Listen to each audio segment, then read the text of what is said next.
नमस्कार दोस्तों, इस वीडियो में हम क्लोराइड के कम होने का और क्लोराइड का लेवल बढ़ जाने के बारे में समझेंगे।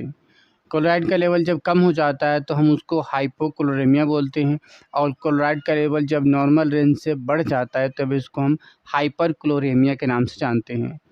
ये हाइपोक्लोरेमिया या हाइपरक्लोरेमिया इन दोनों के होने के कुछ न कुछ कारण होते हैं और उन्हीं कारणों को आज समझेंगे। और जब हमारी बॉडी में जब ये हो जाए, ऐसा स्टेट प्रोड्यूस हो जाए, ये क्लिनिकल स्टेट होती है। अगर ऐसा स्टेट प्रोड्यूस हो जाए तो हमें क्या करना चाहिए और बॉडी पे इसका किस तरीके का नुकसान देखने को मिलता है और अंदर की सेलुलर लेवल पे किस तरह की पैथोजेनेसिस या पैथोफिजियोजेनेसिस देखने को मिलता है, उसके बारे में समझेंगे। तो चलिए शुरू करते हैं। देखिए, इसको हमने दो सेक्शन में बांट दिया है। एक तरफ है हाइपोक्लोरेमिया, दूसरा हाइपरक्लोरेमिया।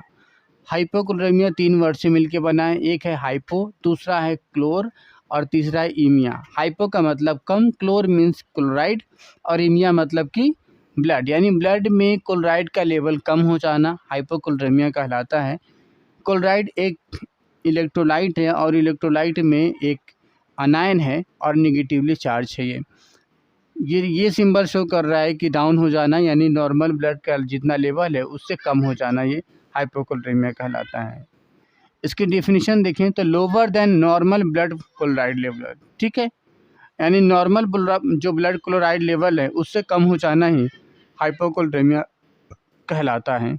इसके अलग अलग कॉजेज है। पहला है डिफेक्टिव रीनल ट्यूबुलर अब्जॉर्प्शन। इसका मतलब क्या हुआ, हम जानते हैं कि किडनी के नेफ्रॉन्स होते हैं, उसकी जो पीसीटी वाला पार्ट है उसके अंदर इसका रीअब्जॉर्प्शन होता है। अगर उसके अंदर कोई यानी कि कोई रीनल जो ट्यूब है, अगर ट्यूब में अगर किसी तरीके की कोई डिफॉर्मिटीज आ जाता है, वो ट्यूब अगर कोई डिफेक्टिव है तो अच्छे से क्लोराइड का रीअब्जॉर्प्शन नहीं हो पाता है। तो इस तरीके से बॉडी के अंदर क्लोराइड का जो कंसंट्रेशन है डाउन होने लग जाता है और पूरा के पूरा यूरिन के थ्रू वो बाहर आने लग जाता है। जैसे कि हम जानते हैं ना, ये हमारा बाउमन्स कैप्सूल है और ये इस तरह से हमारा ये पीसीटी वाला पार्ट है, ये पीसीटी है और ये हमारा, हम इस बात को समझते हैं अच्छे से।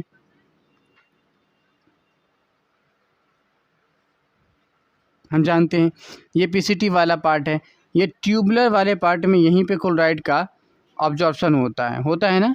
अगर ये इसी के क्लोराइड की अगर यानी ये वाला ट्यूबुलर वाले पार्ट में कोई डिफेक्ट आ जाए तो ये क्लोराइड को रीअब्जॉर्ब कर ही नहीं पाएगा।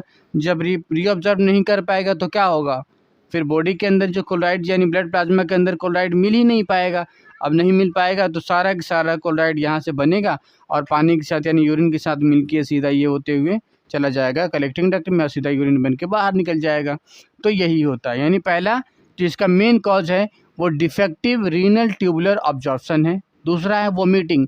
जब हम उल्टी करते हैं तो उसमें वाटर के साथ साथ और जो हमने जो खाया होता है, इंगेस्टेड जो मटेरियल होता है, फूड पार्टिकल्स, उसके साथ साथ बहुत सारे आयंस भी निकलते हैं, इलेक्ट्रोलाइट भी निकलता है, जिसमें क्लोराइड भी निकल जाता है। जब पसीने हमारे चलते हैं तो उसमें भी हो जाता है। डिहाइड्रेशन के केसेस आते हैं उसमें भी होने लग जाता है। डायरिया जब होता है उसमें भी, हमारा जब पेट झड़ने लग जाता है उसके अंदर भी होता है।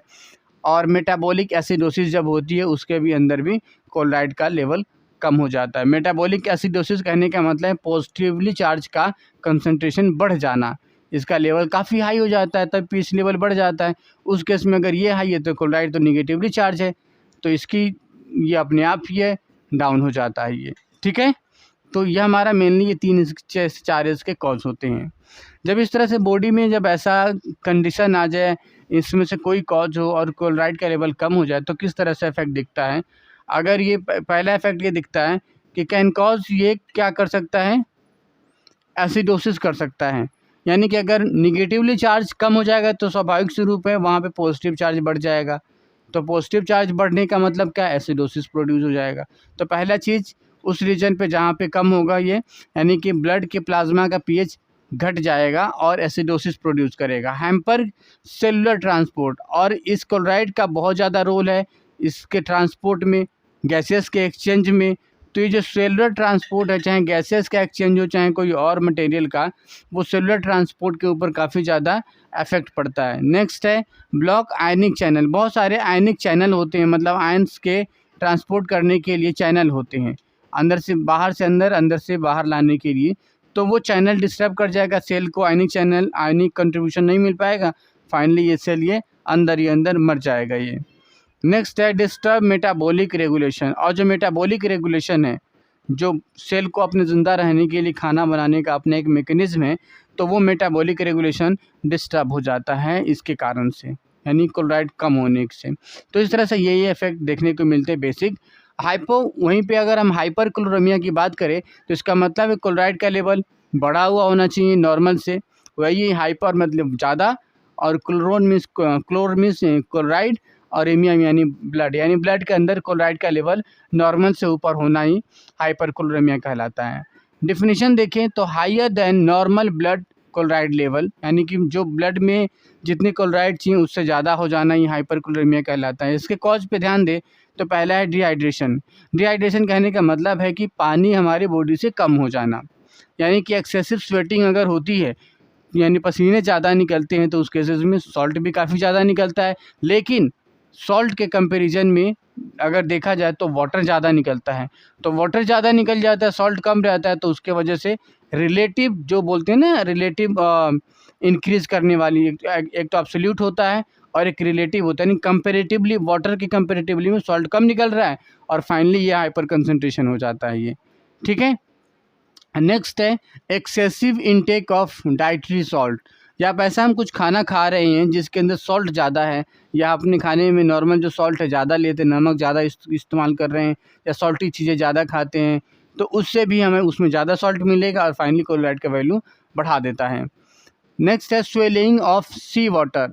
समुद्र वाला पानी होता है, या समुद्र के आसपास रहने वाले जो लोग होते हैं जो उसके अंदर नहाते हैं, या फिर उसके जो पानी का इस्तेमाल अगर किसी चीज़ में कर रहे हैं, या उसको अगर वो खाना पीना में अपना इस्तेमाल कर रहे हैं या निगल लेते हैं, तो उससे भी सी वाटर काफ़ी ज़्यादा खारा बोला जाता है, नहीं उसके अंदर काफ़ी ज़्यादा सॉल्ट होता है, तो इसीलिए अगर हम उसका सेवन करते हैं तो सॉल्ट का लेवल आपका बॉडी में क्लोराइड का बढ़ जाता है। नेक्स्ट है एस्पिरिन इंटॉक्सिकेशन। अगर एस्पिरिन नाम की मेडिसिन होती है, अगर आप इसको ज़्यादा इस्तेमाल करते हो तो इसकी टॉक्सिसिटी के रूप में भी क्लोराइड का लेवल बढ़ जाता है। फिर है congestive heart failure. Heart failure में भी जो कंजस्टिव हार्ट फेलियर है, जिसके अंदर कंजेशन के कारण हार्ट फेलियर हुआ है, यानी कहीं ऑब्स्ट्रक्शन के कारण हुआ है, तो उसमें भी ये क्लोराइड का लेवल बढ़ जाता है। हेरिडिटरी भी है। हेरिडिटरी यानी कि अगर किसी के माँ बाप को, उसके दादा दादी को हुआ, नाना नानी को हुआ है, तो उसके अगले प्रोगेनी को, अगले ऑफस्प्रिंग को भी ये चीज़ें आगे ट्रांसमिट हो जाती है, यानी बच्चों में भी ये होने वाली जेनेटिक बीमारी होती है। Chronic lung disease. अगर किसी को लंग डिजीज़ क्रोनिक रूप से है तो उसको भी हो जाता है। अब लंग डिजीज से इसका क्या लेना देना है, तो लंग डिजीज से इसका ये लेना देना है क्योंकि गैसियस एक्सचेंज में CO2 का जो एक्सचेंज होता है उसमें क्लोराइड का बहुत बड़ा रोल होता है, क्लोराइड और बाइकार्बोनेट आयन का ये, तो वहाँ पे इसका काफ़ी ज़्यादा लेना देना होता है। इस कारण से अगर किसी को क्रोनिक लंग डिजीज़ है तो उसके क्लोराइड का वैल्यू बढ़ा हुआ रहेगा। नेक्स्ट है सिस्टिक फाइब्रोसिस। सिस्टिक फाइब्रोसिस अगर किसी के अंदर हुआ है तो उसमें भी फिर ये बढ़ जाता है ये। ठीक है, ये सारे कुछ कॉज है जिसके कारण हाइपर क्लोरेमिया बढ़ जाती है, हो जाता है। इसके क्या क्या इफेक्ट देखने को मिलते हैं, यही कैन कॉज मेटाबॉलिक अल्कालोसिस। अगर ये बढ़ जाएगा तो निगेटिवली चार्ज बढ़ जाएगा, तो अल्कालोसिस हो जाएगा ये। दूसरा है हैम्पर आयनिक रेगुलेशन। वही है आयनिक रेगुलेशन, इसके अंदर यानी सेल का जो ट्रांसपोर्ट है, गैसेस ट्रांसपोर्ट है, या किसी भी मटेरियल का, किसी भी चीज़ का ट्रांसपोर्ट में दिक्कतें यहाँ से आ जाती है। और फिर क्या रहा है ब्लॉक आयनिक चैनल। जो आयनिक चैनल होते हैं वो भी ब्लॉक कर जाते हैं, और डिस्टर्ब मेटाबॉलिक रेगुलेशन। और जो मेटाबॉलिक रेगुलेशन है वो सब बंद हो जाता है, डिस्टर्ब कर जाता है, और सेल की डेथ हो जाती है। फाइनली वो वाला जो ऑर्गन होता है, रीजन होता है, काफ़ी ज़्यादा नुकसान संभालता है अपने आप को।